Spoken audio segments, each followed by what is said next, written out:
పాణ్యం చెరువులోని మట్టి తవ్వకాలు విమర్శలకు దారితీస్తున్నాయి. రైతులకు చేరాల్సిన మట్టి వ్యాపారస్తులు రియల్ ఎస్టేట్కు తరలించి వ్యాపారం చేయడం చర్చనీయంగా మారింది. పాణ్యం సమీపంలోని చెరువు మట్టిని వెంచర్లకు తరలించి ఆదాయ వనరుగా మార్చుకున్నట్లు బహిరంగ విమర్శలు వినిపిస్తున్నాయి. అధికార పార్టీ ప్రజా ప్రతినిధులు రైతులను అడ్డుపెట్టుకుని వెంచర్లలో మట్టిని అమ్ముకుంటూ కాసులు సంపాదిస్తున్నారు.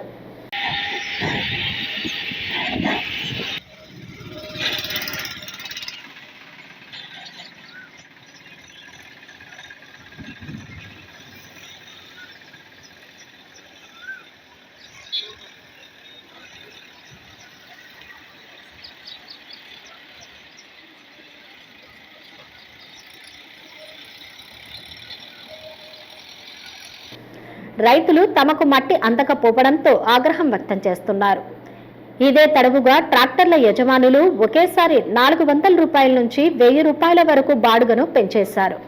అన్నం పండించే రైతుకు ట్రాక్టర్ల యజమానులు సహకరించకపోగా వెంచర్ల యజమానులకు వత్తాసు పలుకుతూ తరలిస్తున్నారు. రైతులు తీవ్ర ఆగ్రహం వ్యక్తం చేస్తున్నారు.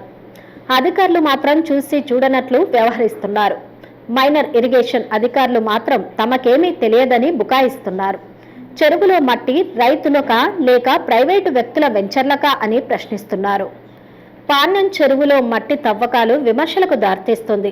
రైతుల యొక్క పంట పొలాలకు చేర్చాలని అధికారులు అనుమతులు ఇస్తే ఆ మట్టిని పాణ్యం మండలంలోని వెంచర్లకు రవాణా చేస్తున్నారు. రైతులు పొలాలకు మట్టి కావాలని కోరుతున్నారు.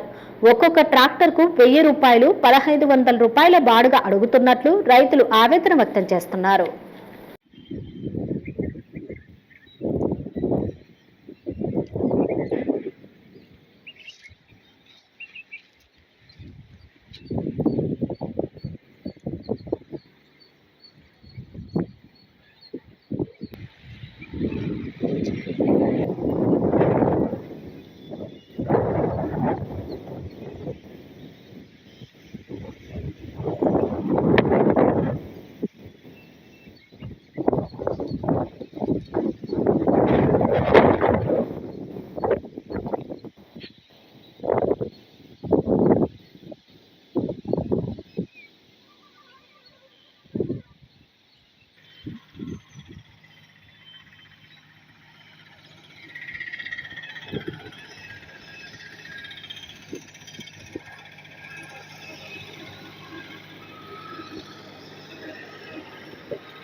హలో అండి, నేను మీ గిరాక్ Sita. Please do subscribe Nandyala communications.